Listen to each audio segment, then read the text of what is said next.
மனிதர் உணர்ந்து கொள்ள இது மனிதர் காதல் அல்ல, அதையும் தாண்டி புனிதமானது.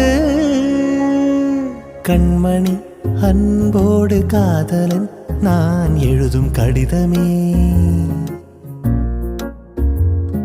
பொன்மணி உன் வீட்டில் சௌக்கியமா, நான் இங்கு சௌக்கியமே.